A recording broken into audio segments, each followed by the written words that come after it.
Hare Krishna, então, o Padeshambrita, Prabhupada Padeshambrita, néctar das instruções de Prabhupada Bhaktisiddhanta.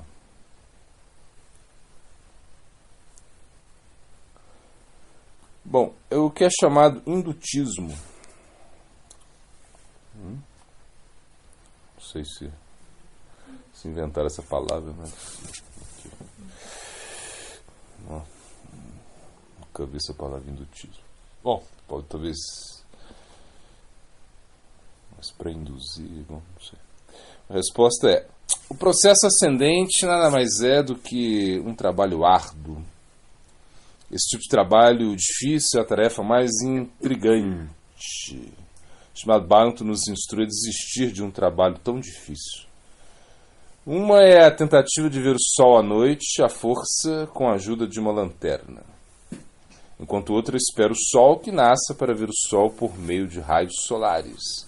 Se aspiramos ao bem aparente, temos que nos tornar indutivos. Bom, esforços para o conhecimento, misticismo, atividades frutivas devem ser feitos. O esforço pela filosofia indutiva sempre permanece incompleto. 200 anos de civilização, experiência podem ser cancelados por aqueles de 1000 anos. É por isso que um homem inteligente nunca segue o caminho do processo indutivo. Eles estão através da filosofia dedutiva. Achou? Indutivismo. Indutivo, né? Induzo. Ok.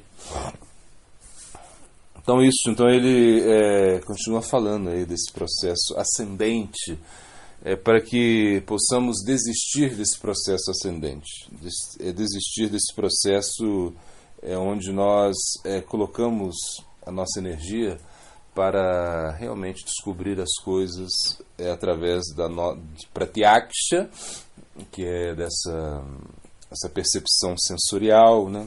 Através de Anumana, que é dessa percepção da percepção auditiva, ou seja, a percepção do conhecimento que você adquire de outras pessoas, né? Então, na realidade, o que nós queremos é realmente nos estabelecer em Shabda Brahma, nesse processo onde você aprende a escutar. E não somente a escutar, mas escutar com submissão, porque sem submissão você não pode ir a lugar nenhum. Ou seja, por mais inteligente que você seja, por mais austero que seja, por mais que tenha a capacidade de fazer austeridades e tenha energia para o processo, com independência você não vai a lugar nenhum, né? Ele dá esse exemplo, é como uma tentativa de você ver o sol à noite. Imagina você forçar o sol, né? Então você está à noite, você quer ver o sol, a força, e você quer ajudar, e para isso você usa uma lanterna. Então você usa uma lanterna porque você acha que com a lanterna você vai poder ver o sol. Então é muito mais fácil que esperar amanhecer. O sol vai aparecer e você vai realmente perceber o sol. Então esse é o nosso processo. E nós vemos que, como disse Sri Maharaj, o processo nosso é muito científico, né? Ou seja, o que significa científico? É que você realmente pode entender que por cumprir, né, as suas fases do processo, né, você vai avançando e você vai se aproximando da perfeição, né? Então, no início tem Shraddha, né? Aí essa Shraddha, essa fé, ela tem que ser Shastriya Shraddha, ou seja, tem que ser uma fé que realmente esteja aí baseada nos Shastras, né? A sua fé não é cega, a sua fé não é uma fé especulativa, a sua fé não é uma fé ascendente, ou seja, que você acredita porque, sei lá, você colocou alguma coisa na sua cabeça. Não, é porque realmente Krishna ele está falando, né? O Bhagavad Gita está dizendo, o Bhagavatam está dizendo, você precisa acreditar nisso, acreditar no que diz Krishnadas Kaviraj Goswami. Krishnadas Kaviraj Goswami, ele vai te dizer como funcionam as coisas, né? Quando a gente lê o Chaitanya Charitamrita, ali tem esse aspecto, né, de Guru Tattva muito presente, muito forte, né? Que você precisa aprender Guru Tattva, que você precisa aprender Krishna Tattva, Vishnu Tattva, que você precisa aprender Diva Tattva. E é muito simples. Por quê? Porque você está aceitando isso, né? Você aceita o que Krishnadas Kaviraj Goswami diz, né? Ele fala, olha, realmente é assim, né? Quando ele fala da ontologia do ser, imagina, Krishnadas Kaviraj Goswami, ele vai resumir tudo isso em praticamente um verso, né? Dvira Swarupa Roy, Krishnera Nityadasa, Krishnera Tatasta Shakti, Beda Beda Prakasha. Então isso é o quê? Diva Tattva, Krishnadas Kaviraj Goswami trazendo para você, ó, é assim. A alma é eterna serva de Krishna, mas ela é tatasta, ou seja, ela é diferente e ao mesmo tempo ela é igual a Krishna, está te dando tudo assim, bem, né, digerido, né? Então a gente tem que acreditar nesse processo que realmente ele vem, né, do plano superior e nos mostra como deveríamos atuar, né? Ou seja, se a gente começa a querer, né, aprender com a nossa experiência, né, isso é possível, mas só que sempre vai haver algo a aprender, algo a mais a aprender. E sempre, como ele diz aqui, né, Prabhupada Bhaktisiddhanta diz, né, é sempre a civilização de 200 anos, eles sabem algo, né, ou seja, eles têm o conhecimento deles, né, que eles aprenderam, né. E depois uma civilização de 1000 anos tem muito mais conhecimento que uma civilização de 200 anos. Então a gente fica numa posição muito frágil, né? Quando a gente quer usar esse processo descendente, esse processo, ascendente, onde você realmente precisa, né? Precisa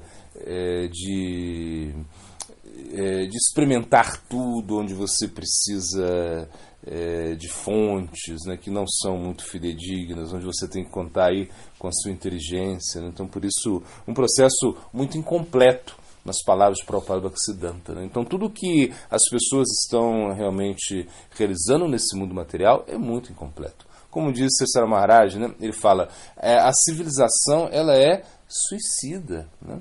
Suicida. O que ele diz? Ele diz, qual é o ápice da civilização? Qual é o ápice da ciência? Qual é? Qual é? Ninguém lembra? Bomba de nêutrons. Imagina a bomba de nêutrons. Por quê? Porque você pode matar todo mundo e os prédios vão ficar as casas, vai ficar tudo, mas você mata todo mundo. Isso é o ápice, né? Então, realmente, uma análise muito perfeita, né? Imagina, chegaram ao ápice da civilização. Então, o mundo civilizado, ou seja, um mundo que aprende através da sua própria experiência, que aprende através do seu próprio esforço, né? É um mundo que realmente não tem muito futuro, né? E por que ainda não jogaram as bombas nucleares? Por quê? Porque fica aquela coisa, né? O poder, né, causa, ou seja, a força. Quando você tem muita força, as pessoas têm medo de você, então fica um com medo do outro, né? E aí ninguém faz nada, é algo assim. Então existe aí um certo respeito, né? Então quem tem bomba nuclear, você não pode mexer muito com ele, né? Você não pode fazer tudo que você quer com ele. Ele tem uma bomba nuclear, né? Então você tem que tomar um pouco de cuidado, né? Eu me lembro, quando a gente jogava basquete, né? Bom, enfim.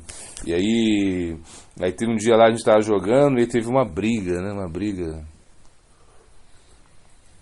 na partida lá, sei lá, teve uma briga assim, entre a nossa equipe e a equipe adversária. Mas é interessante o seguinte, que os caras tudo grandão, né? Eu era um dos menorzinhos, assim, né? Os caras tudo grandão, mas ninguém batia ninguém, todo mundo ficava só ameaçando, assim, porque você olhava o cara gigante lá, outro cara grande daqui, então ficava todo mundo assim com certo medo, né? Então, na realidade, esse é o mundo, né, o mundo onde as pessoas acreditam, né, onde elas colocam o esforço delas, né? O mundo onde sempre você vai querer superar o outro, onde você vai medir forças, né? Você vai realmente pensar como você pode levar vantagem, né? Como você pode se dar bem. Esse é o mundo da exploração, né? Arrastani, Sarrastani, Apadani, Chatushpadam, Falguni, Tatra, Mahatan, Divodivasya, Divanam. Então o verso está dizendo, os animaizinhos que são mais aptos, né, que são mais espertos, que têm mais facilidade, eles estão aí sobrevivendo, comendo os outros animaizinhos ou as outras plantas, né?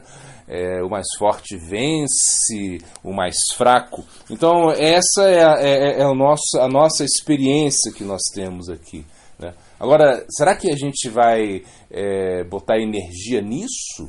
A gente vai acreditar nisso, né? Então, o Prabhupada Bhaktisiddhanta fala que não, ou seja, que realmente a gente não pode esperar, né, algo de bom de uma civilização que tem o conceito ascendente, ou seja, de uma civilização orgulhosa, uma civilização que não consegue entender o que é o melhor para si mesmo, né? Ou seja, como a gente pode acreditar nessas pessoas? Como? Não tem como.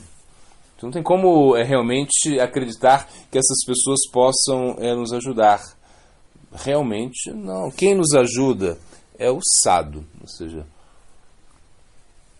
a pessoa que realmente tem uma compreensão espiritual, ela pode nos ajudar. Porque ela... E não é um psicólogo... Claro, um psicólogo pode nos ajudar um pouco, né? Um pouco. Mas é muito limitado um psicólogo. Não, sei lá, um médico também é limitado. Ele não pode realmente saber tudo, não é isso? Por exemplo, você vê um médico e você pensa... Poxa... Você não pode acreditar assim, piamente que o médico vai te ajudar 100%. Isso não existe, né? Ele pode te ajudar dentro da capacidade dele, né? Ele vai te ajudar. Então, por isso que a gente vê... uma vez eu vi uma estatística, né, de quantas pessoas que morrem por erros médicos. Imagina. É tipo aquela coisa, esqueceu o bisturi lá, uma coisa assim dentro, né? É mais ou menos isso, né? Ou seja, que cortou o negócio errado, que deu o remédio errado, a medicação foi além da conta, sei lá, erros médicos, né?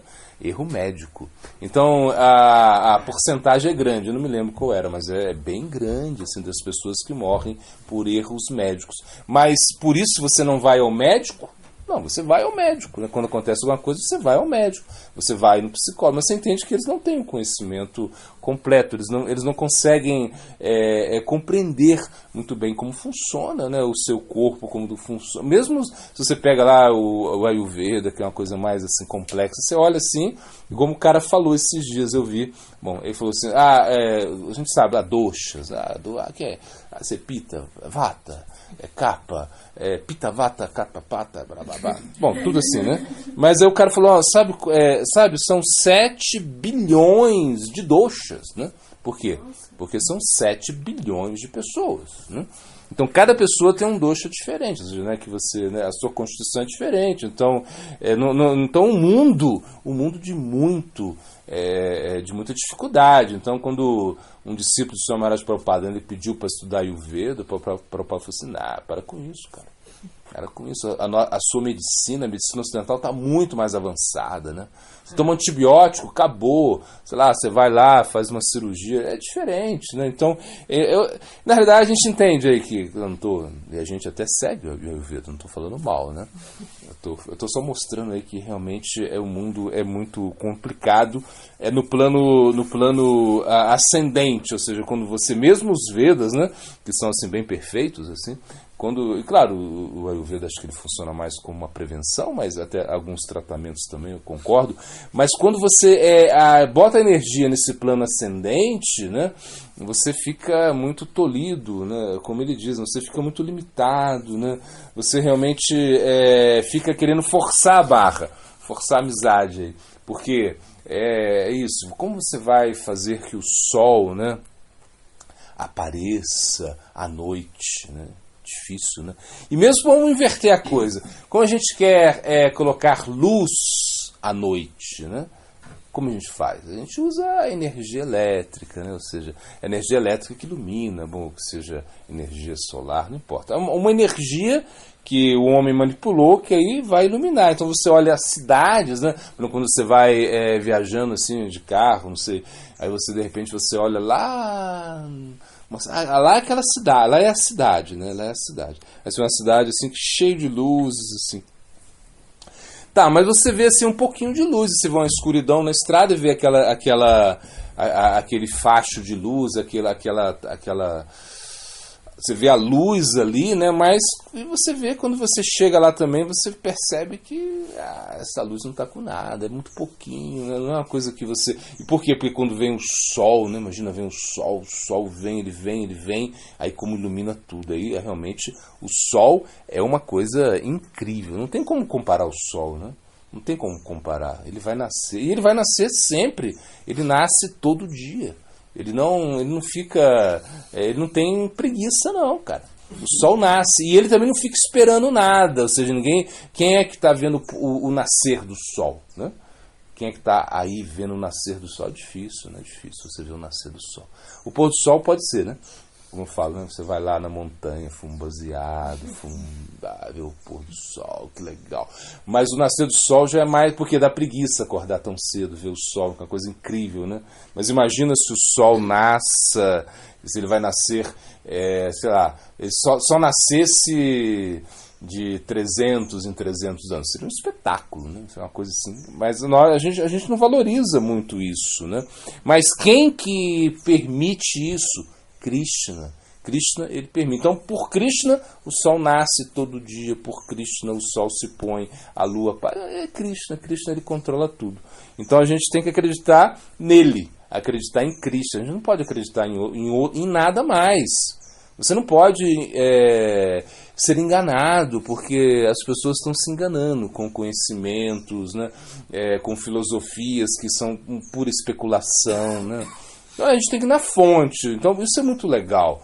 Quando eu vi o Bhagavad Gita, né, pela primeira vez, assim, e realmente olhava aquilo e falava, poxa vida, né? Eu lembro, a primeira vez que eu abri o Bhagavad Gita, estava lá, né? Como era o verso? Era assim, esse verso, né? Que o sábio, né, não se lamenta, né? Associa no seu chans, tuam praganamidamischa, baixashi, gatasum, agatasum, cha, nanusho, chanti, pandita. Então, o sábio, né? Eu vi lá, aí tinha a figurinha lá, o desenho, né? O sábio, né? O magrinho lá, olhando, né? Os mortos, olhando os vivos, assim, uma coisa assim, né? É uma coisa incrível. Eu falei, caramba. E quem disse isso? Krishna. Foi ele mesmo que disse. Ele disse. Então é uma coisa assim muito forte. Não tem como parábolas. Não, porque tinha... Não, claro que tem até umas partes aí dos Vedas, a gente tem coisas assim um pouquinho parecidas, mas só que é Krishna direto, é o contato direto com Krishna que você tem. E quando você tem um contato direto com Krishna, imagina, então você tirou os atravessadores, né? Porque o que deixa tudo caro, a gente sabe, né?